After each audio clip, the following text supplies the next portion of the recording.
this reading session and group discussion, I will have our gameplay streams for today. It should be Phoenix Wright and Hearthstone. I predict it will be another episode of Mercenaries in quest completion. Okay. Maybe taking some breaks from either streaming, video making, etc., etc. I think I may just need time to come up with creative ideas, put more thought into content creation. Because if you look at my channels, I'm just not seeing an explosion in success or popularity, and it's probably going to be a climb for me in terms of making my channels popular, successful, etc., etc. But in any way, if I take any breaks or hiatuses from Twitch, just know that that's my rationale for doing it, much like I'm doing with piano right now, just focusing off stream on improving my skill, and then once I either come up with a solid idea or master the piece in the case of piano, then I can showcase it on stream. These reading sections and videos that I have can be opportunities to share these ideas and have somewhat of a discussion based around these topics or concepts that are in these books by these Russian authors. And of course, as always, like any discussion or just chatting stream, like I can respond to any questions, statements, comments in chat that may arise throughout the show. So as always, thank you for watching, and I hope you enjoy today's Russian author series episode. Okay, find ourselves in chapter 5 in Crime and Punishment, chapter 5, part 3. And again, my views, I don't know, Twitch just ain't no good. Alright, but anyway, chapter 5. Raskolnikov was already entering the room. He came in looking as though he had the utmost difficulty not to burst out laughing again. Behind him, Razumhin strode in, gawky and awkward, shamefaced and red as a peony. It might be peony. Peony. A herbaceous or shrubby plant of north temperate regions, which has long been cultivated for its showy flowers. I might actually have a picture on this.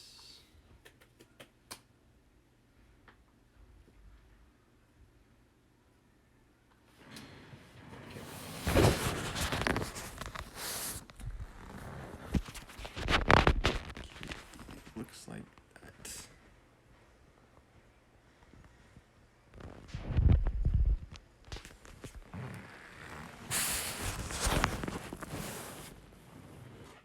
So that kind of plant.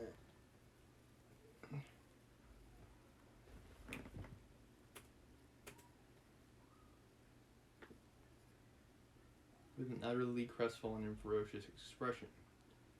So Razumhin had that like pink hue on his face, I guess. His face and whole figure really were ridiculous at that moment, and amply justified Raskolnikov's laughter.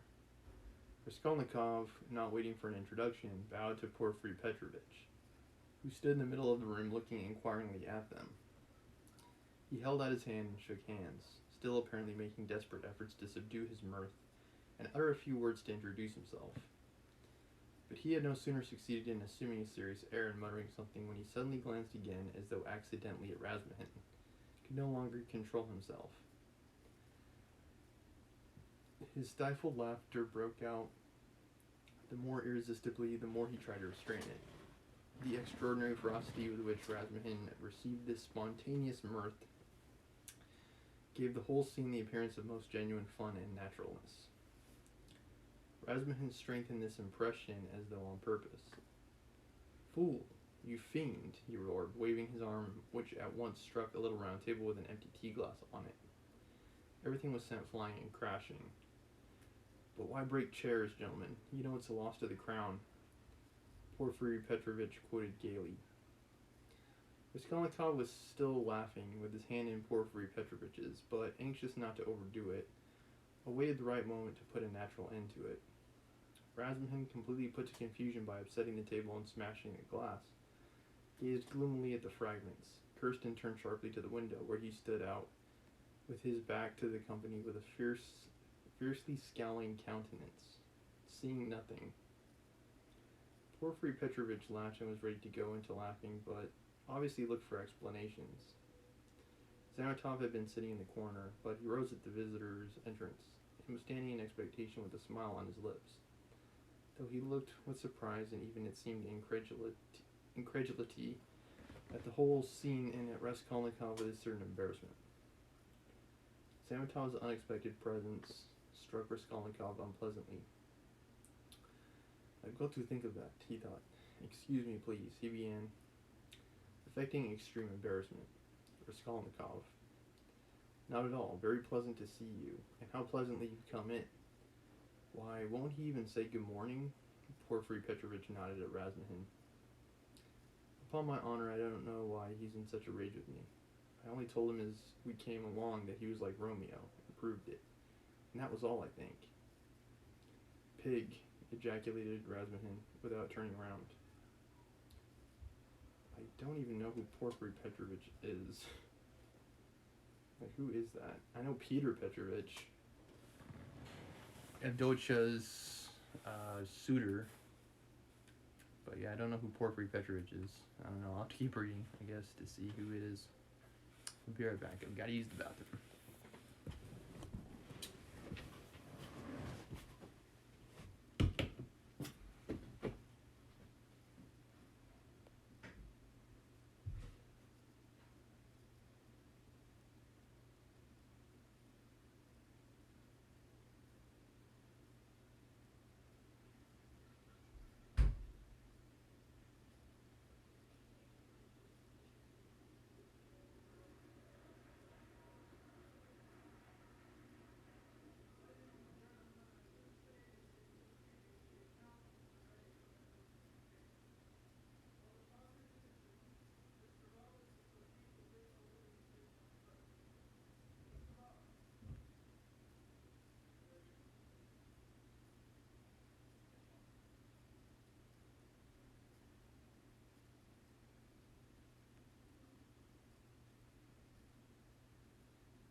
I'm back.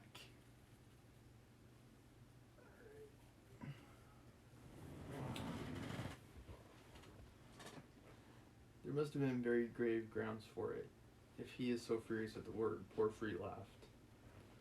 "Oh, you sharp lawyer, damn you all," snapped Rasmussen. Suddenly bursting out laughing himself, he went up to Porfiry with a more cheerful face, as though nothing had happened. "That'll do. We're all fools. To come to business. This is my friend Rodion Romanovich Raskolnikov. In the first place, he has heard of you. He wants to make your acquaintance, and secondly, he has a little matter of business with you." "Bah, Zametov, what brought you here? Have you met before? Have you known each other long?" "What does this mean?" thought Raskolnikov uneasily. Zametov seemed taken aback, but not very much so. "Why, it was at your rooms we met yesterday," he said easily.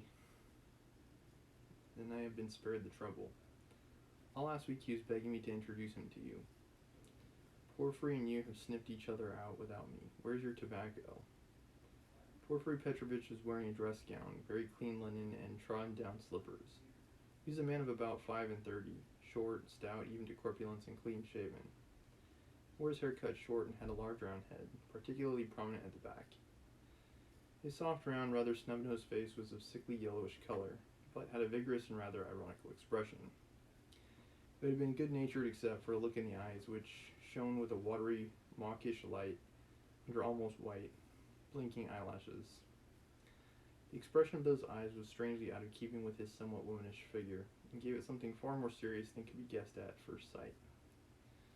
As soon as Porfiry Petrovich heard that his visitor had a little matter of business with him, he begged him to sit down on the sofa, and sat down himself on the other end, waiting for him to explain his business, with that careful and over-serious attention which is at once oppressive and embarrassing, especially to a stranger, and especially if what you're discussing is, in your opinion, of far too little importance for such exceptional solemnity.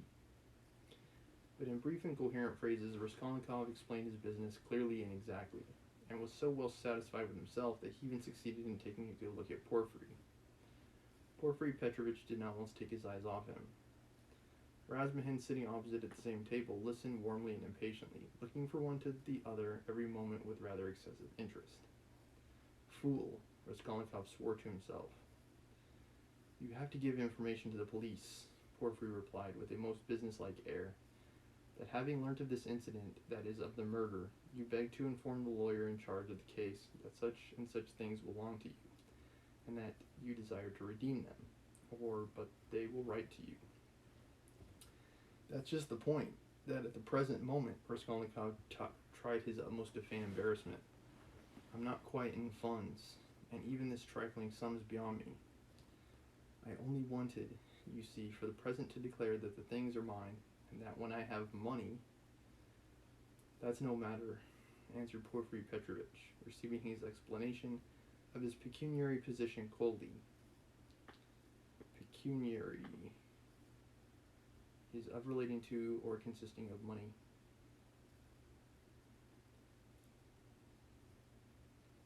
He admitted obtaining a pecuniary advantage by deception.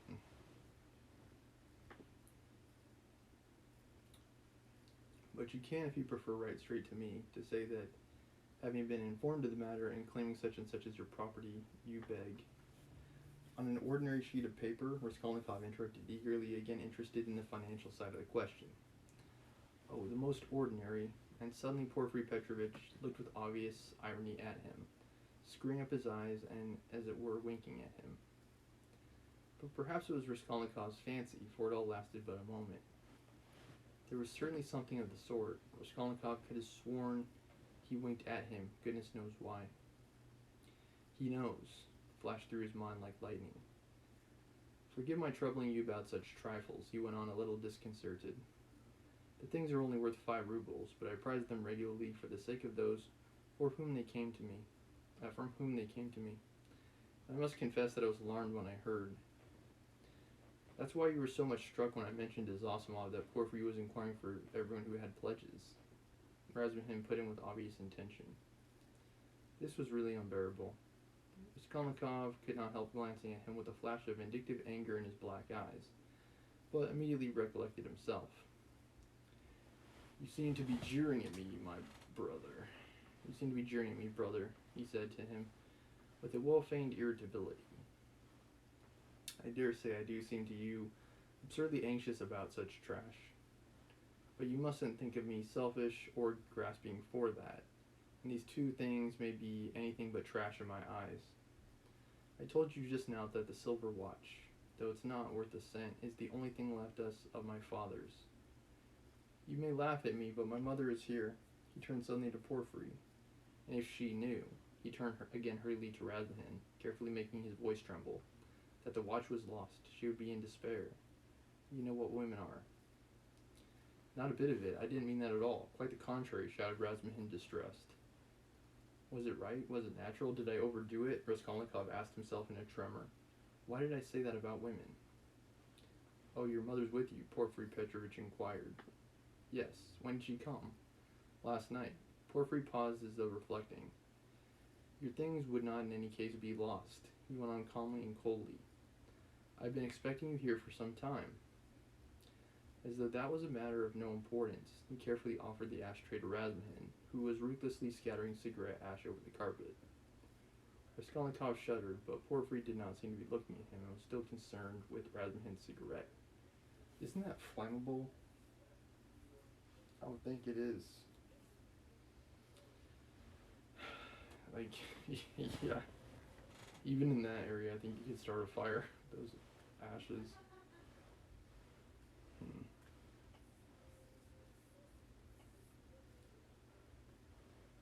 And is that on Raskolnikov's carpet or what? I don't know.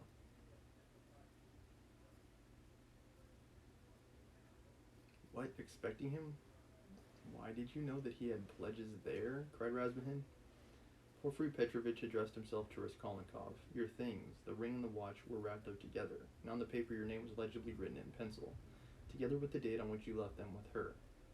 "How observant you are," Raskolnikov smiled awkwardly, doing his very utmost to look him straight in the face, but he failed, and suddenly added, "I say that because I suppose there were a great many pledges, but it must be difficult to remember them all. But you remember them all so clearly, and...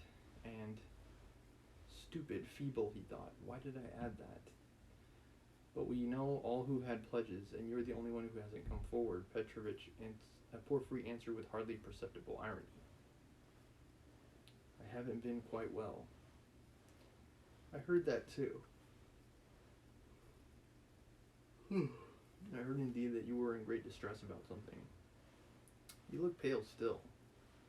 "I'm not pale at all. No, I'm quite well," Raskolnikov snapped out rudely and angrily, completely changing his tone. His anger was mounting. He could not repress it. "And in my anger I shall betray myself," flashed through his mind again. "Why are they torturing me?" "No, quite well." Rasmussen caught him up. "What next? He was unconscious and delirious all yesterday. Would you believe, Porfiry, as soon as our backs were turned, he dressed, though he could hardly stand, and gave us the slip and went off on a spree somewhere till midnight, delirious all the time. Would you believe it? Extraordinary." "Really? Delirious? You don't say so." Porfiry shook his head in a womanish way. "Nonsense. Don't you believe it?" "But you don't believe it anyway." Raskolnikov let slip in his anger. But Porfiry Petrovitch did not seem to catch those strange words. "How could you have gone out if you hadn't been delirious?" Rasmussen got hot suddenly. "What did you go out for? What was the object of it? And why on the sly? Were you in your senses when you did it? Now that all the danger's over, I can speak plainly."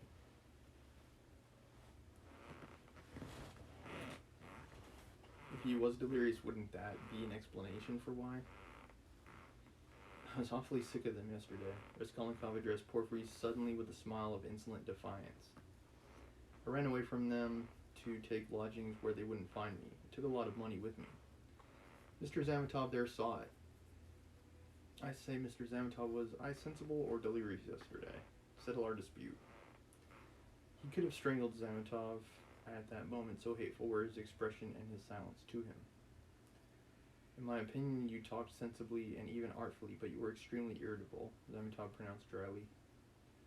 "And Nikidim Fomitch was telling me today, but in Porfiry Petrovitch, that he met you very late last night in the lodging of a man who had been run over." "Is Porfiry Petrovitch Peter Petrovitch?" "I don't know. Maybe it's another name for him." "And there," said Rasmussen, "weren't you mad then? You gave your last penny to the widow for the funeral. If you weren't to help, give 15 or 20 even, but keep 3 rubles for yourself at least. But he flung away all the 25 at once. Maybe I found a treasure somewhere and you know nothing of it. So that's why I was liberal yesterday. Mr. Zametov knows I've found a treasure. Excuse us, please, for disturbing you for half an hour with such trivialities," he said, turning to Porfiry Petrovitch with trembling lips. "We're boring you, aren't we?"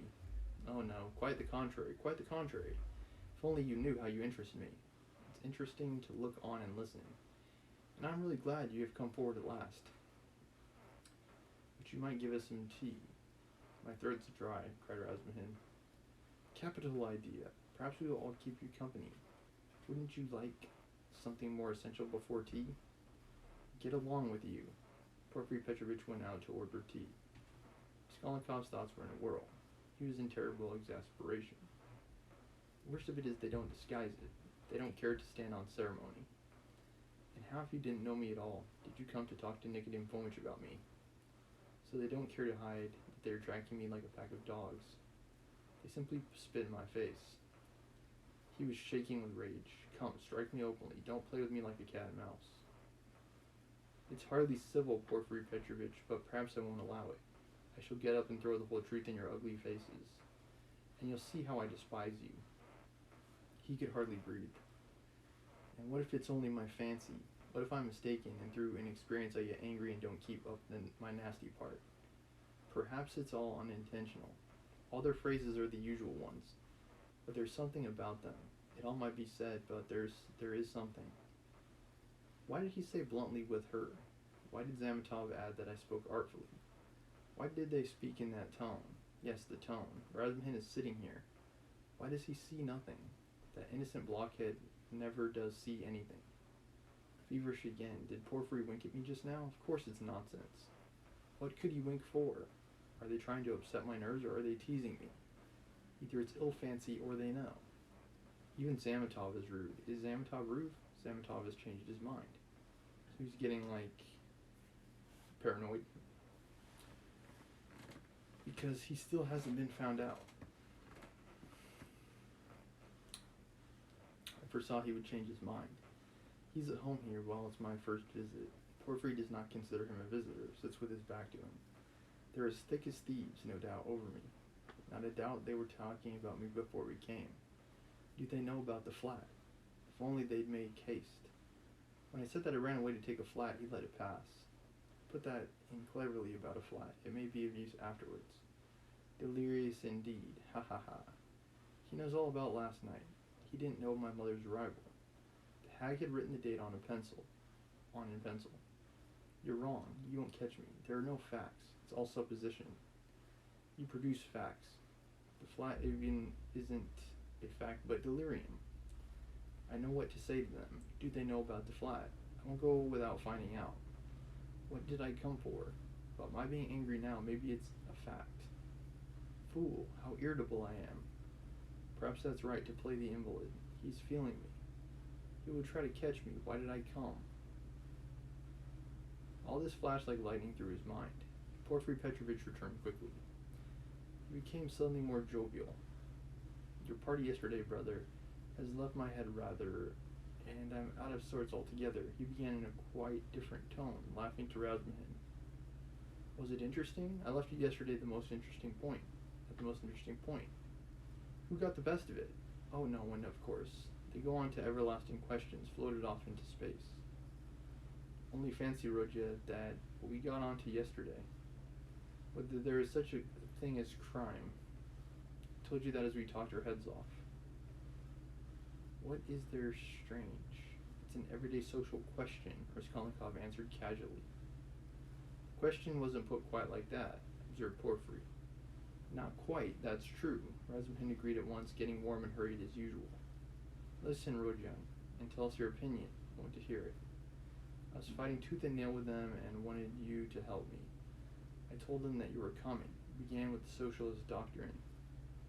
I know their doctrine. Crime is a protest against the abnormality of the social organization and nothing more. Nothing more, no other cause is admitted. It's like human nature. Laws, in some cases, are just there to attempt to control that nature, divert it in a way.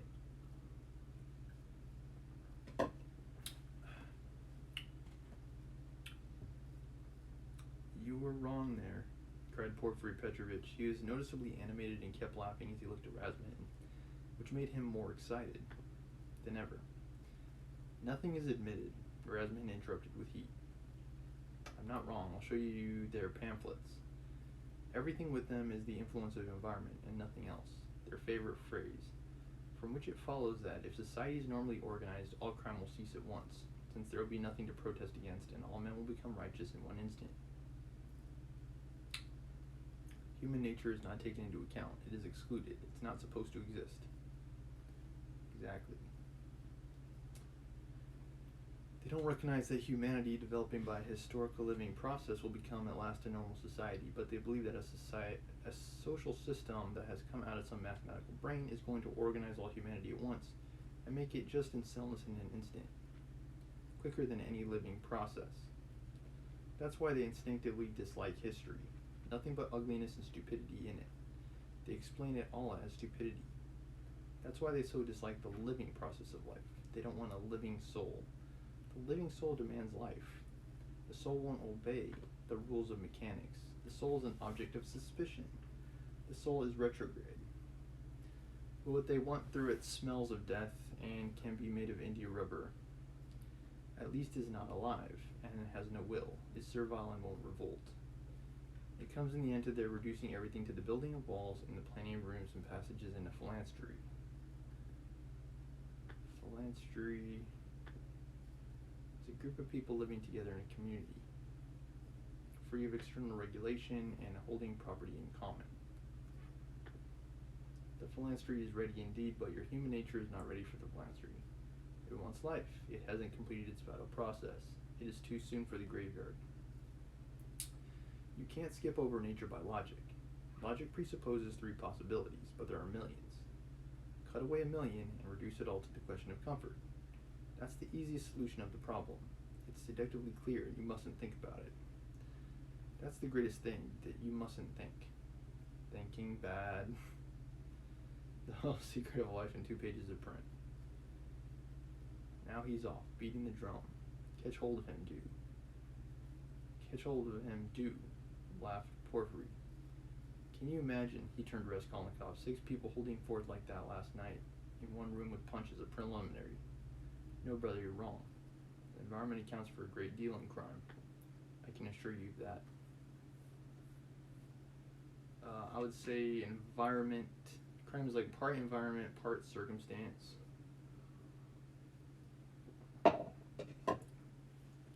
Part identity, part situation,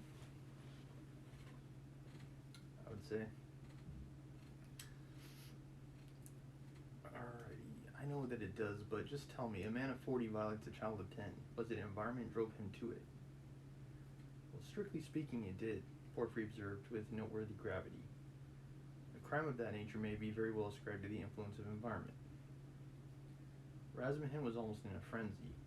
Oh, if you like, he roared. I'll prove to you that your white eyelashes may very well be ascribed to the Church of Ivan, the grades being 250 feet high. I'll prove it clearly, exactly, progressively, and even with a liberal tendency. I undertake to. Will you bet on it? Done. Let's hear, please, how we will prove it. He's always humbugging, confound him, cried Razumihin, jumping up and gesticulating. What's the use of talking to you? He does all that on purpose. You don't know him, Rojan. He took their side yesterday, simply to make fools of them. And the things he said yesterday, and they were delighted. He can keep it up a fortnight together. Last year he persuaded us that he was going into a monastery. He stuck to it for 2 months. Not long ago, he took it into his head to declare that he was going to get married, that he had everything ready for the wedding. He ordered new clothes indeed. We all began to congratulate him. There was no bride, nothing, all pure fantasy. Oh, you were wrong. I got the clothes before. It was the new clothes, in fact, that made me think of taking you in. Are you such a good dissembler? Raskolnikov asked carelessly. You wouldn't have supposed it, huh? Wait a bit, I shall take you in too. No, I'll tell you the truth. All these questions about crime, environment, children recall to my mind an article of yours, which interested me at the time. On crime, or something of that sort. I forget the title. I read it with pleasure 2 months ago in the Periodical Review. My article in the Periodical Review? Raskolnikov asked in astonishment.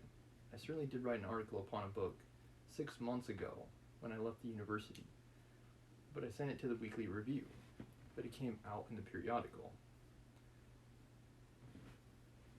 And the Weekly Review ceased to exist, so that's why it wasn't printed at the time. That's true, but when it ceased to exist, the Weekly Review was amalgamated with the periodical, and so your article appeared 2 months ago in the latter. Didn't you know? Raskolnikov had not known. Why, you must You might get some money out of them for the article. What a strange person you are. You lead such a solitary life that you know nothing of matters that concern you directly. It is a fact, I assure you. Why wouldn't they pay him as the author? I don't know. They definitely had copyright back then. Bravo, Roja. I knew nothing about it either, cried Rasmussen. I'll run today to the reading room and ask for the number. 2 months ago. What was the date? It doesn't matter, though. I will find it. Think of not telling us. How did you find out the article was mine? It only signed with an initial. It's only signed with an initial. I only learned it by chance the other day. Through the editor. I know him. He was very much interested. I analyzed, if I remember, the psychology of a criminal before and after the crime. Yes, and you maintain that the perpetration of a crime is always accompanied by illness. Very, very original, but it was not that part of your article that interested me so much, but an idea at the end of the article which I regret to say you merely suggested without working it out clearly. And a quick aside, there's a lot of hubbub about the Travis Scott concert, about the people who got trampled. If we look at that incident, it's like crime. How did it play out? Part of it was situation, the environment, like exactly what Fedor was saying. It's like the environment, and part of it was the actors, the people who were in the situation, who made that situation come about. Travis and the fans who were getting out of control. So it's all there. There is, if you recollect, a suggestion that there are certain persons who can, that is, not precisely are able to, but have a perfect right to commit breaches of morality and crimes, and that the law is not for them. Raskolnikov smiled at the exaggerated and intentional distortion of his idea. What do you mean? A right to crime? But not because of the influence of environment. Rasmussen inquired with some alarm even. No, not exactly because of it, answered Porphyry. In his article, all men are divided into ordinary and extraordinary. Ordinary men have to live in submission, have no right to transgress the law, because, don't you see, they are ordinary. But extraordinary men have a right to commit any crime and to transgress the law in any way, just because they are extraordinary. That was your idea, if I'm not mistaken. What do you mean? That can't be right, Rasmussen muttered in bewilderment. Raskolnikov smiled again. He saw the point at once, and knew where they wanted to drive him. He decided to take up the challenge.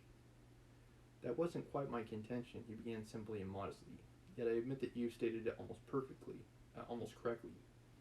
Perhaps, if you like, perfectly so.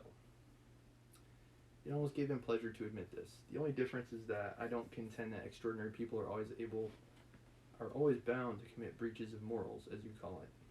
In fact, I doubt whether such an argument could be published. Simply hit it that an extraordinary man has the right, that is not an official right, but an inner right, to decide his own conscience to overstep certain obstacles, and only in case that it is essential for the practical fulfillment of his idea, perhaps sometimes of benefit to the whole of humanity.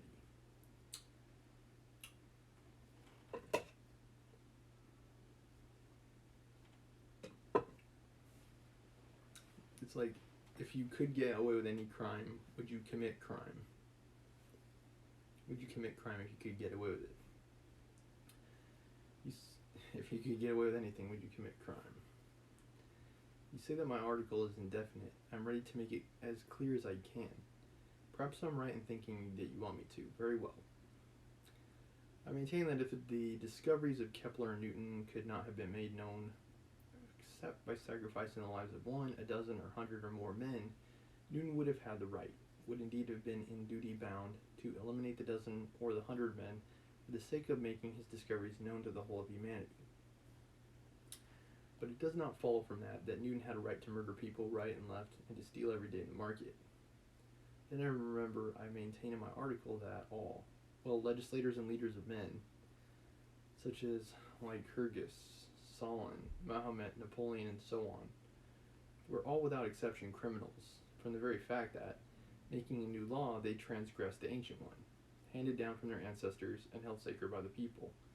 They did not stop short at bloodshed either, if that bloodshed, often of innocent persons fighting bravely in defense of ancient law, were of use to their cause. It's like laws change over time. Laws reflect values and principles that are currently held, and laws can and do change over time with the changing of the world itself, with the changing of societies and cultures. Like a good example of this is the internet. Like the internet didn't exist, so when it came out, like law enforcement, law groups try to create provisions to control the Wild West that the internet was.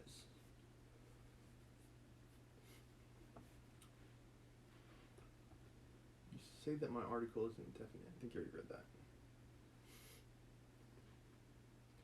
It's remarkable, in fact, that the majority, indeed, of these benefactors and leaders of humanity were guilty of terrible carnage.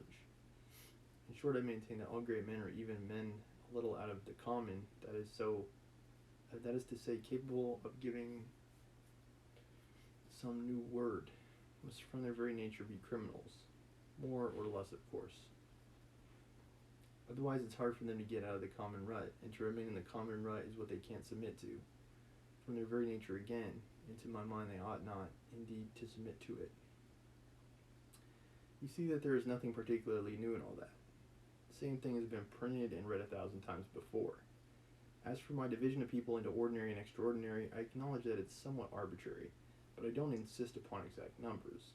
I only believe in my leading idea that men are, in general, divided by a law of nature into two categories: inferior, ordinary, and is, so to say, material that serves only to reproduce its kind, and men who have the gift or talent to utter a new word.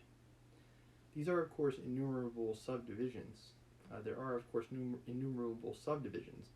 But the distinguishing features of both categories are fairly well marked. The first category, generally speaking, are men conservative in temperament and law-abiding. They live under control and love to be controlled. To my thinking, it's their duty to be controlled, because that's their vocation.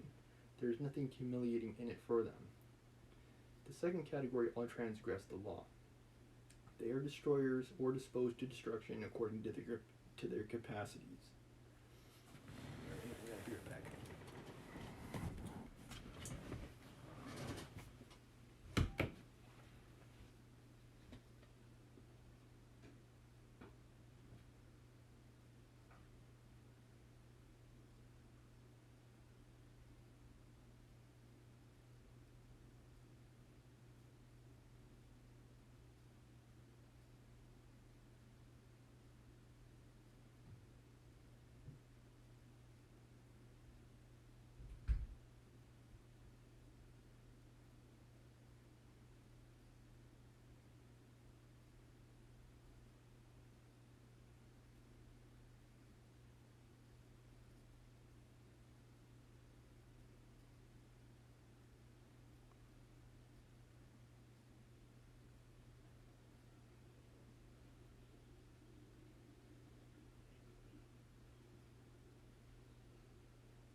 I'm back. Yeah, a lot of philosophy in this chapter for sure. In Crime and Punishment, a lot of philosophy. First group, they like to be controlled. They live under control. The second category transgresses the law. They are destroyers or disposed to destruction according to their capacities. The crimes of these men are of course relative and varied. For the most part, they seek in very varied ways the destruction of the present for the sake of the better. But if such a one is forced for the sake of his idea to step over a corpse or wade through blood, he can, I maintain, find it with himself, in his conscience, a sanction for wading through blood that depends on the idea and its dimensions. Note that. It's only in that I sense I speak of the right to crime in my article. You remember it began with the legal question. There is no need for such anxiety, however. The masses will scarcely ever admit this is right. They punish them or hang them, more or less, and in doing so fulfill quite justly their conservative vocation. But the same masses set these criminals on a pedestal in the next generation, and worship them more or less. The first category is always the man of the present, the second the man of the future. The first preserve the world and people it. The second move the world and lead it to its goal. Each class has an equal right to exist. In fact, all have equal rights with me. Vive la guerre éternelle, till the New Jerusalem, of course. Then you believe in the New Jerusalem, do you? I do, Raskolnikov answered firmly. As he said these words and during the whole preceding tirade, he kept his eyes on one spot on the carpet. And do you believe in God? Excuse my curiosity.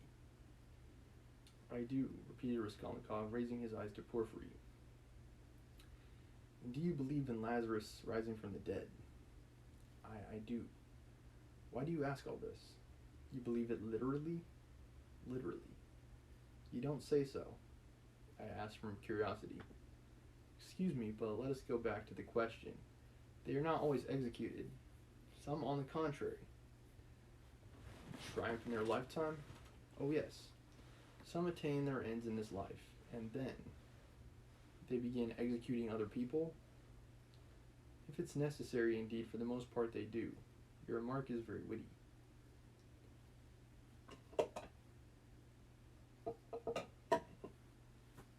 Need to get refills soon.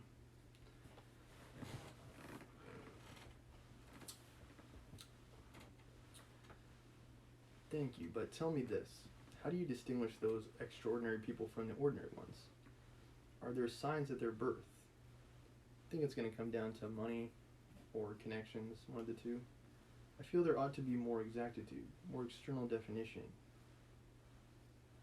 Yeah, money, power, or influence, one of the three is going to have to do it. Excuse the natural anxiety of a practical law-abiding citizen. But couldn't they adopt a special uniform, for instance? Couldn't they wear something, be branded in some way? For you know if confusion arises and a member of one category imagines that he belongs to the other, begins to eliminate obstacles, as you so happily expressed it, then, oh, that happens, that very often happens. That remark is wittier than any other, than the other. Let me try reading the sentence again. Oh, that very often happens. That remark is wittier than the other. Thank you. No reason to, but take note that the mistake can only arise in the first category. That is among the ordinary people, as I perhaps unfortunately called them. In spite of their predisposition to obedience, very many of them, through a playfulness of nature, sometimes vouchsafe even to the cow, like to imagine themselves advanced people, destroyers, and to push themselves into the new movement. And this is quite sincerely. Meanwhile, the really new people are often unobserved by them, or even despised as reactionaries of groveling tendencies. But I don't think that there is any considerable danger here. You really need not be uneasy, for they never go very far. Of course, they might have a thrashing sometimes for letting their fancy run away with them, and to teach them their place, but no more. In fact, even this isn't necessary, as they castigate themselves, for they are very conscientious. Some perform this service for one another, and others chastise themselves with their own hands.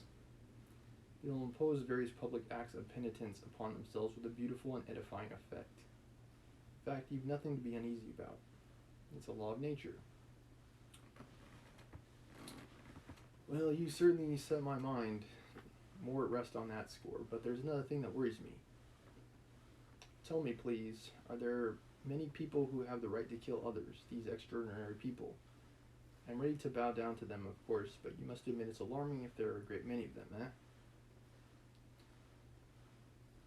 I believe they are what we would call elite. Like, there are not a lot of these. Most people are beholden to the law and stuff.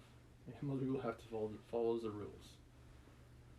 Oh, you needn't worry about that either, Raskolnikov went on in the same tone. People with new ideas, people with the faintest capacity for saying something new, are extremely few in number. Extraordinarily so, in fact. One thing only is clear, that the appearance of all these grades and subdivisions of men must follow with unfailing regularity some law of nature. That law, of course, is unknown at present, but I am convinced that it exists. One day it may become known. The vast mass of mankind is mere material, and only exists in order by some great effort, by some mysterious process, by means of some crossing of races and stocks, to bring into the world at last, perhaps, one man out of 1,000 with a spark of independence. 1 in 10,000, perhaps, I speak roughly, approximately, is born with some independence, and with still greater independence, 1 in 100,000. The man of genius is one of millions, and the great geniuses, the crown of humanity, appear on earth perhaps 1 in many thousand millions. In fact, I have not peeped into the retort in which all of this takes place. But there certainly is and must be a definite law. It cannot be a matter of chance. Why, are you both joking? Razumihin cried at last. There you sit, making fun of one another. Are you serious, Rodya? Raskolnikov raised his pale and almost mournful face and made no reply. And the unconcealed, persistent, nervous, and discourteous sarcasm of Porfiry seemed strange to Razumihin beside that quiet and mournful face. Well, brother, if you're really serious, you're right, of course, in saying that it's not new. That it's like what we've read and heard 1,000 times already. But what is really original in all this, and is exclusively your own to my horror, is that sanctioned bloodshed in the name of conscience. And excuse my saying so with such fanaticism, that I take it is the point of your article. But that sanction of bloodshed by conscience is, to my mind, more terrible than the official, legal sanction of bloodshed. You're quite right, it's more terrible, Porfiry agreed.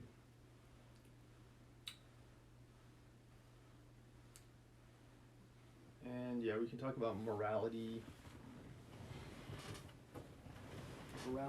ethics, how it intersects or contradicts with the law. Yes, you must have exaggerated. There is some mistake. I shall read it. You can't think that. I shall read it. All that is not in the article. There's only a hint of it, said Raskolnikov. Yes, Porfiry couldn't sit still. Your attitude to crime is pretty clear to me now. But excuse me for my impertinence. I'm really ashamed to be worrying you like this. You see, you've removed my anxiety as to the two grades getting mixed. But there are various practical possibilities that make me uneasy. What if some man or youth imagines that he is a Lycurgus or Mahomet? Future one, of course. Suppose he begins to remove all obstacles. He has some great enterprise before him and needs money for it and tries to get it. Do you see? Samtov gave a sudden guffaw in his corner. Raskolnikov did not even raise his eyes to him. I must admit, he went on calmly, that such cases certainly must arise. The vain and foolish are particularly apt to fall into that snare, young people especially. Yes, you see. Well then. What then? Raskolnikov smiled in reply. That's not my fault. So it is, and so it always will be. He said just now, he nodded to Razumihin, that I sanction bloodshed. Society is too well protected by prisons, banishment, criminal investigators, penal servitude. There's no need to be uneasy. You but to catch a thief. And what if we do catch him? Then he gets what he deserves. You're certainly logical, but what of his conscience? Why do you care about that? Simply from humanity. If he has a conscience, he will suffer for his mistake. That will be his punishment, as well as the prison. But the real geniuses, asked Rasmussen, frowning, those who have the right to murder, oughtn't they to suffer at all, even for the blood they've shed? Why the word ought? It's not a matter of permission or prohibition. He will suffer if he is sorry for his victim.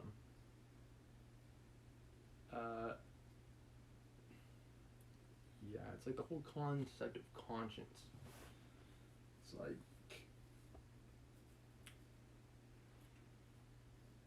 will you feel the weight of what you've done, even without being punished by the law? It's very rare that people turn themselves in, I would say. Pain and suffering are always inevitable for a large intelligence and a deep heart. The really great men must, I think, have great sadness on earth. He added dreamily, not in the tone of the conversation. As I've said, smart people, it's more likely that they will suffer from depression because you see the world for what it is. Yeah, you see for what it is. He raised his eyes, looked earnestly at them all, smiled and took his cap. He was too quiet by comparison with his manner at his entrance, and he felt this. Everyone got up. Well, you may abuse me, be angry with me if you like. Porfiry Petrovich began again. But I can't resist. Allow me one little question. I know I'm troubling you. There's just one little notion that I want to express. Simply, I may not forget it. Very good. Tell me your little notion. Raskolnikov stood waiting pale and grave before him. Well, you see, I really don't know how to express it properly. It's a playful psychological idea. When you were writing your article, surely you couldn't have helped fancying yourself. Just a little, an extraordinary man uttering a new word in your sense. That's so, isn't it? Quite possibly, Raskolnikov answered contemptuously. Razumhin made a movement. And if so, could you bring yourself in case of worldly difficulties and hardship, or for some service to humanity to overstep obstacles? For instance, to rob and murder. And again he winked with his left eye, and laughed noiselessly just as before. If I did, I certainly should not tell you, Raskolnikov answered with defiant and haughty contempt. No, I was only interested on account of your article from a literary point of view. Pooh, how obvious and insolent that is, Raskolnikov thought with repulsion. Allow me to observe, he answered dryly, that I don't consider myself a Mahomet or a Napoleon, or any personage of that kind. Not being one of them, I cannot tell you how I should act. Oh, come, don't we all think ourselves Napoleons now in Russia? Porfiry Petrovich said with alarming familiarity.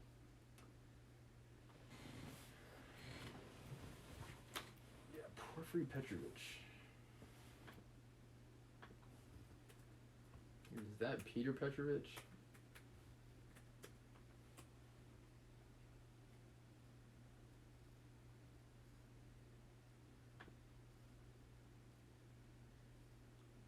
He's investigating the murders.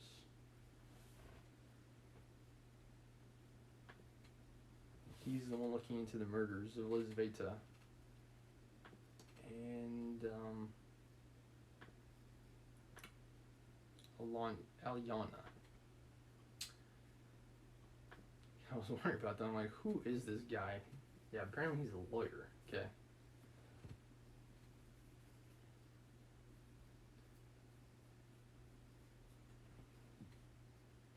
Allow me to observe, he answered dryly, that I don't consider myself Mahomet or Napoleon, a personage of that kind.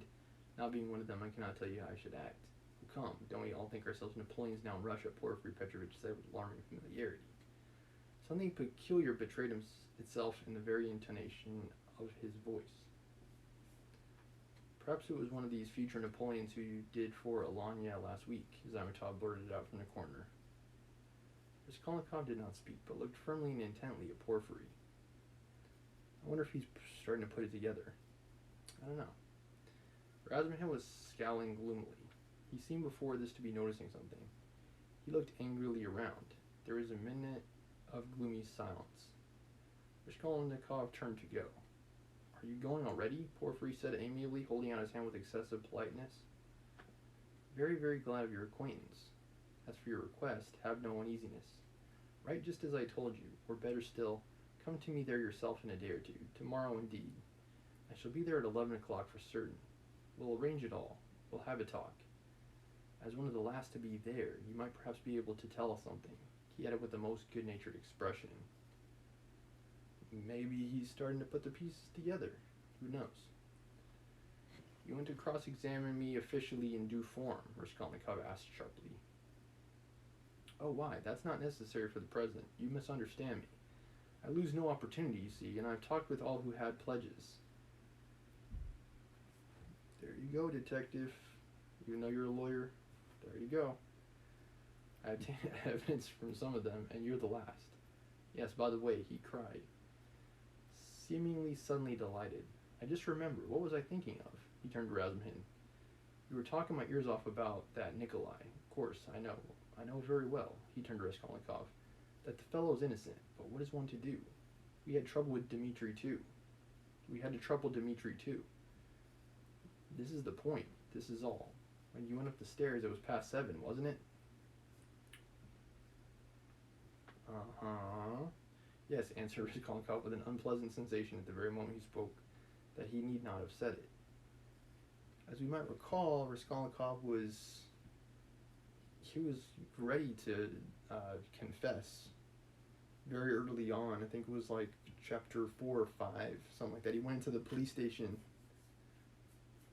with the intent to confess, and he was summoned to the police station. He thought it was for that reason he was going to confess, and they were just telling him about like a debt that he had, an IOU, and so he's like, oh, okay, I don't need to say anything about it. Then when you went upstairs between 7 and 8, didn't you see in a flat that stood open on a second story? Do you remember? 2 workmen, or at least one of them? They were painting there. Didn't you notice them? It's very, very important for them. Painters? No, I didn't see them. Raskolnikov answered slowly as though ransacking his memory, while at the same instant he was racking every nerve, almost swooning with anxiety, conjecture as quickly as possible where the trap lay and not to overlook anything. No, I didn't see them, and I don't think I noticed a flat like that open. But on the 4th story, he had mastered the trap now and was triumphant. I remember now that someone was moving out of the flat opposite Alyona Ivanovna's. I remember it clearly. Some porters were carrying out a sofa and they squeezed me against the wall. But painters, no. I don't remember that there were any painters, and I don't think that there was a flat open anywhere. No, there wasn't. What do you mean? Razumihin shouted suddenly as though he had reflected and realized. Why, it was on the day of the murder the painters were at work, and he was there 3 days before. What are you asking? Phew. I muddled it. Porfiry slapped himself on the forehead. Deuce take it. This business is turning my brain. He addressed Raskolnikov somewhat apologetically. It would be such a great thing for us to find out whether anyone had seen them between 7 and 8 at the flat. So I fancied you could perhaps have told us something. I quite muddled it. Then you should be more careful, Razumihin observed grimly. The last words were uttered in the passage. Porfiry Petrovitch saw them to the door with excessive politeness. They went out into the street gloomy and sullen, and for some steps they did not say a word. Raskolnikov drew a deep breath. So maybe Porfiry's going to put it together. Maybe he will.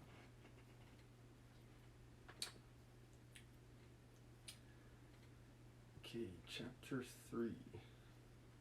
He might be able to figure out that Raskolnikov's lying. He may have other witnesses that he's talking to who were there.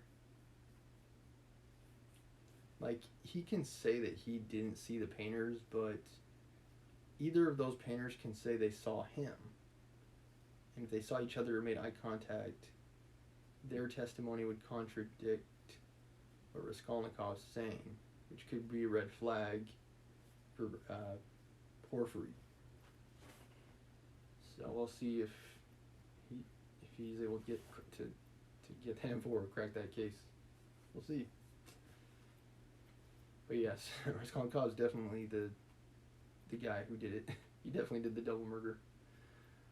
Chapter 3. Old Prince Nicholas Bolkonsky received a letter from Prince Vasily in November 1805. This is War and Peace, announcing that he and his son would be paying him a visit. I'm starting on a journey of inspection, and of course I shall think nothing of an extra 70 miles to come and see you at the same time, my honored benefactor.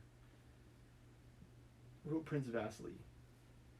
My son Anatole is accompanying me on his way to the army, so I hope you will allow him personally to express with the deep respect that, emulating his father, he feels for you. It seems that there will be no need to bring Mary out. Suitors are coming to us of their own accord, incautiously remarked the little princess on hearing the news. Prince Nicholas frowned, but said nothing. A fortnight after the letter, Prince Vasily's servants came one evening in advance of it, and he and his son arrived next day.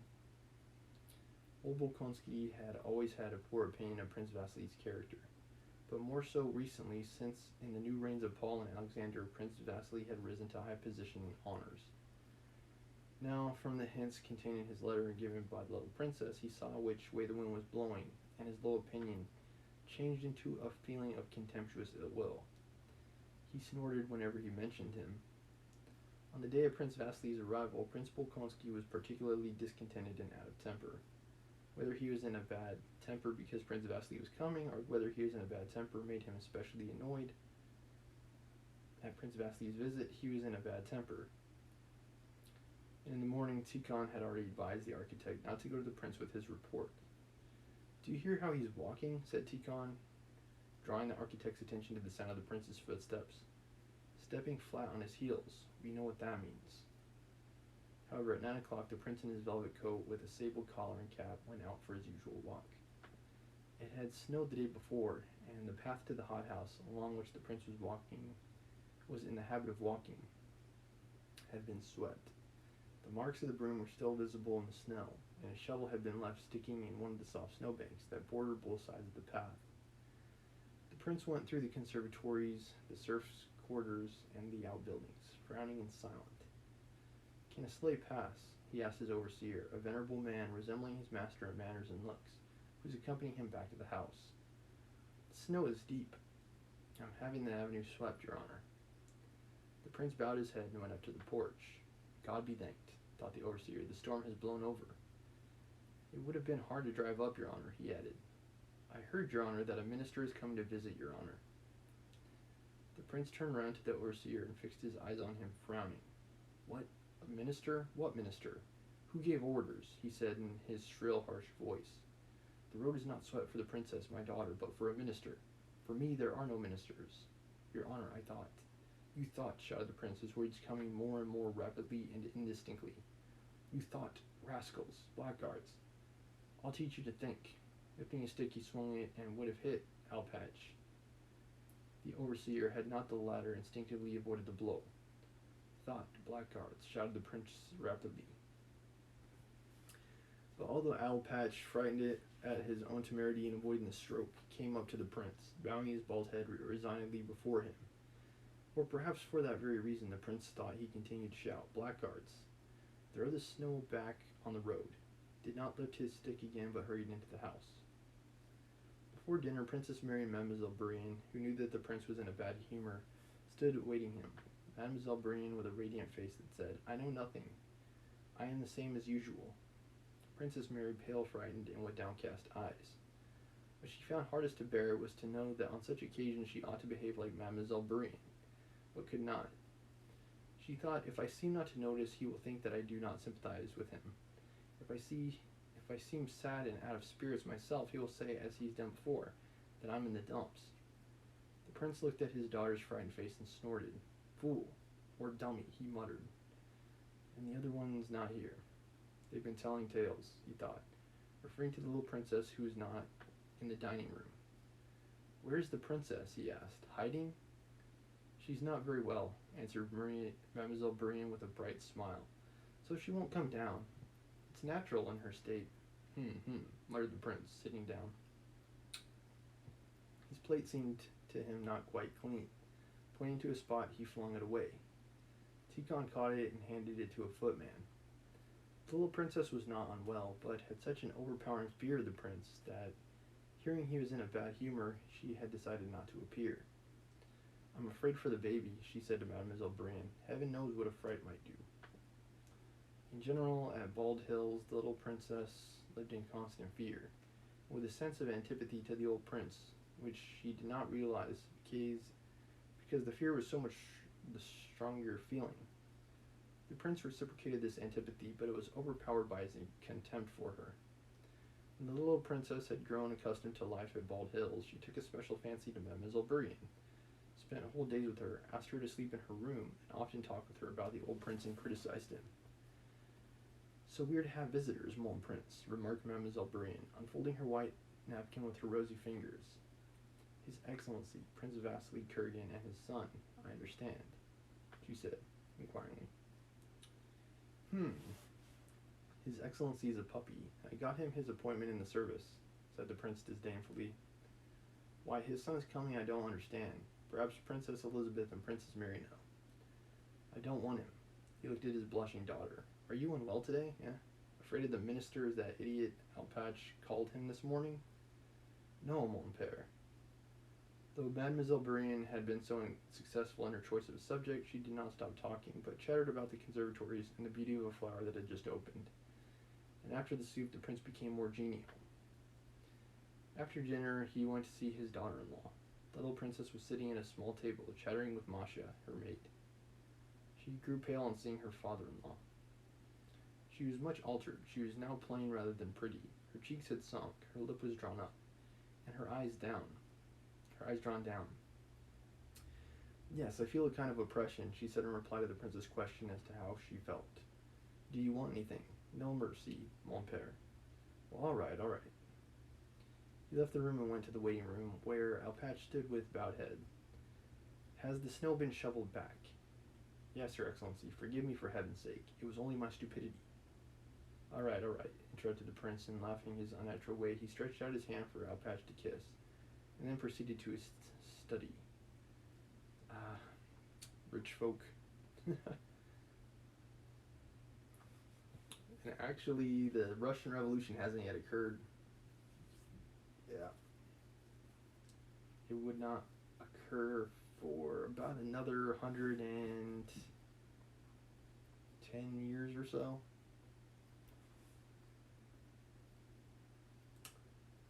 But it's somewhat similar to the French Revolution with the Bolsheviks, I think they're called. Went after the royal family, House Romanov. And this right here is why. Stupid rich royalty.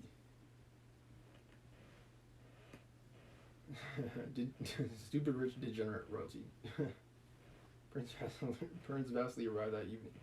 He was met in the avenue by coachmen and footmen, who, with loud shouts, dragged his sleighs up to one of the lodges over the road purposely laden with snow. And let's not forget Petty. Let's not forget Petty. Prince Vasily and Anatole had separate rooms assigned to them. Anatole, having taken off his overcoat, sat with arms akimbo before a table on a corner of which he smilingly and absent-mindedly fixed his large and handsome eyes. He regarded his whole life as a continual round of amusement which someone for some reason had to provide for him. He looked on this visit to a churlish old man and a rich and ugly heiress in the same way. All this might, he thought, turn out very well and amusingly. Why not marry her if she really has so much money? That never does any harm, thought Anatole. He shaved and scented himself with a care and elegance which had become habitual to him, and his handsome head, held high, entered his father's room with his good-humored and victorious air natural to him. Prince Vasily's two valets were busy dressing him, and he looked round with much animation and cheerfully, nodded to his son as the latter entered as if to say, Yes, that's how I want you to look. I say, father, joking apart, is she very hideous? Anatole asked, as if continuing a conversation the subject of which had been mentioned during the journey. Enough. What nonsense. Above all, try to be respectful and cautious with the old prince. If he starts a row, I'll go away, said Princess Anatole. I can't bear those old men. Remember, for you, everything depends on this. In the meantime, not only was it known in the maidservants' rooms that the minister and his son had arrived, but the appearance of both had been minutely described. Princess Mary was sitting alone in her room, vainly trying to master her agitation. Why did they write? Why did Lise tell me about it? It can never happen, she said, looking at herself in the glass. How shall I enter the drawing room? Even if I like him, I can't now be myself with him. The mere thought of her father's look filled her with terror.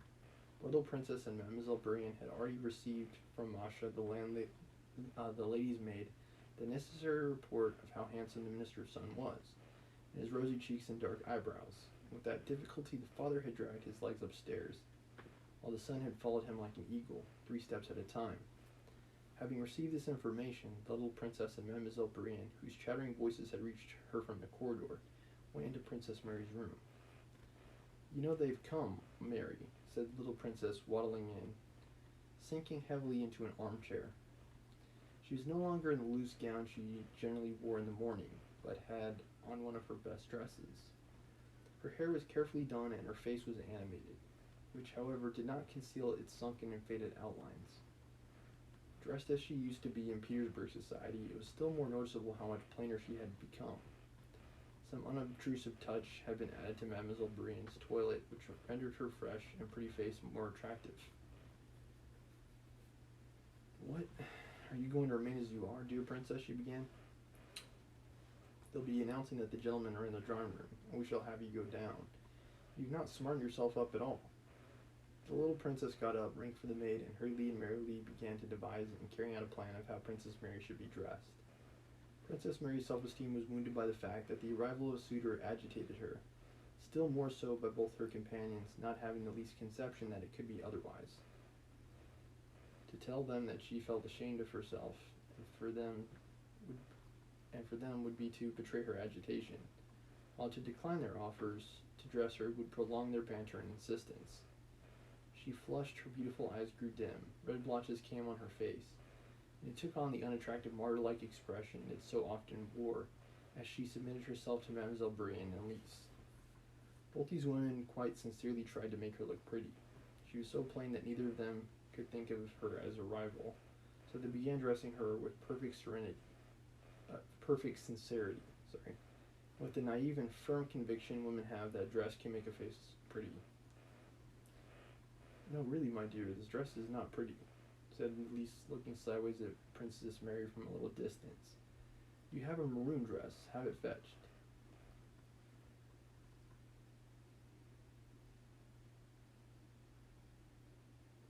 Really, you know the fate of your whole life may be at stake. But this one is too light. It's not becoming. Sorry, I thought I heard something. And all this Leo description of what Princess Mary is wearing. All the excitement. I thought I heard something. It's not the dress, but the face and whole figure of Princess Mary that was not pretty, but neither Mademoiselle Bourienne nor the little princess felt this. They still thought that if a blue ribbon were placed in her hair, the hair combed up, and the blue scarf arranged lower on the best maroon dress, and so on, all would be well. In royal circles, there's little more important than appearance. They forgot that the front face and the figure cannot be altered, and that however they might change its setting and adornment of the face, it still remain piteous and plain. After 2 or 3 changes to which Princess Mary meekly submitted, just as her hair had been arranged on the top of her head, a style that quickly altered and spoiled her looks, she put on a maroon dress with a pale blue scarf. Little Princess walked twice around her, now adjusting a fold of her dress with her little hand, now arranging the scarf and looking at her with her head bent first on one side and then on the other. No, it will not do, she said decidedly, clasping her hands. No, Mary, really, this dress does not suit you. I prefer you in your little gray everyday dress. Now please, do it for my sake. Katie, she said to the maid, bring the princess her gray dress, and you'll see, Mademoiselle Bourienne, how I shall arrange it, she added, smiling with a foretaste of artistic pleasure. But when Katie brought the required dress, Princess Mary remained sitting motionless before the glass, looking at her face, and saw in the mirror her eyes full of tears and her mouth quivering, ready to burst into sobs. Come, dear princess, said Mademoiselle Bourienne, just one more little effort. The little princess, taking the dress from the maid, came up to Princess Mary. Well, now we'll arrange something quite simple and becoming, she said. The three voices, hers, Mademoiselle Brienne's, and Katie's, who was laughing at something, mingled in a merry sound, like the chirping of birds. "No, leave me alone," said Princess Mary. Her voice sounded so serious and so sad that the chirping of the birds was silenced at once. They looked at the beautiful, large, thoughtful eyes full of tears and of thoughts, gazing shiningly and imploringly at them, and understood that it was useless and even cruel to insist.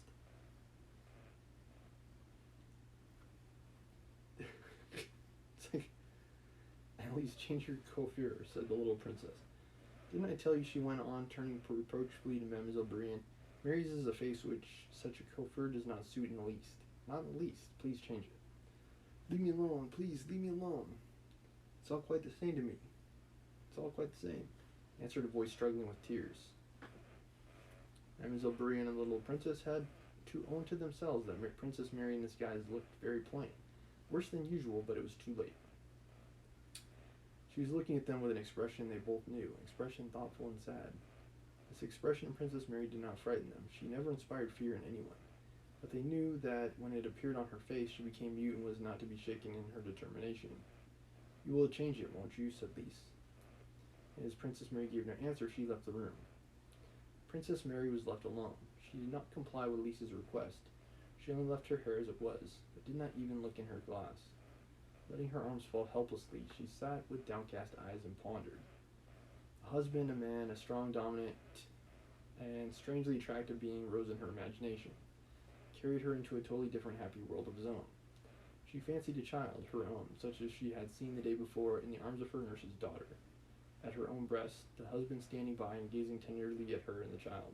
"But no, it's impossible. I am too ugly," she thought. "Please come to tea.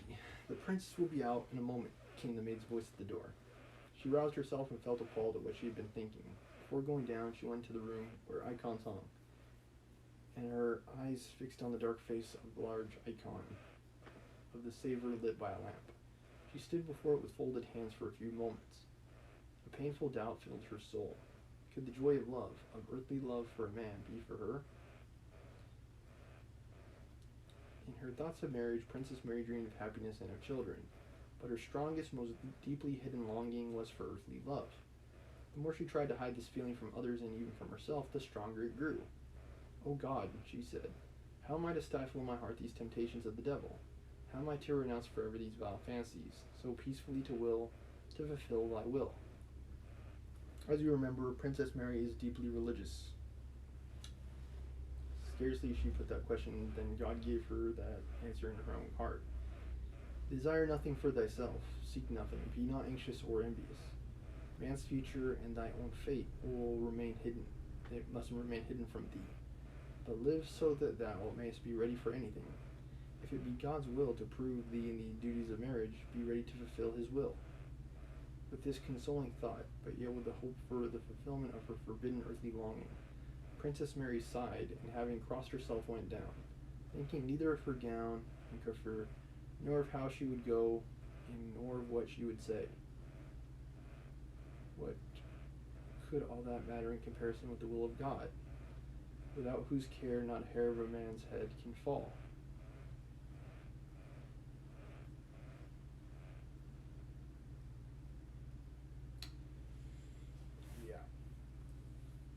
These I think my favorite character is probably Denisov, because of the way he talks. Like, all these characters I don't really like. Even Princess Mary, I don't really like her all that much.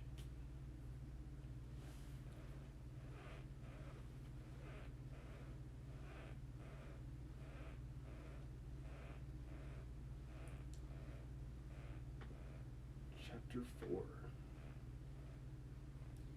Chapter 4 next time.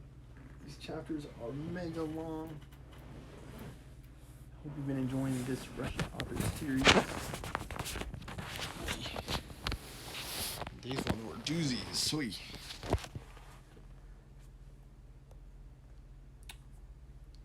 Okay, I'm gonna end. I might just do Hearthstone today, and then save Phoenix Wright for tomorrow, because it's already pretty late here. It's already almost 10 o'clock. So So thank you for watching. Hope you've enjoyed this episode.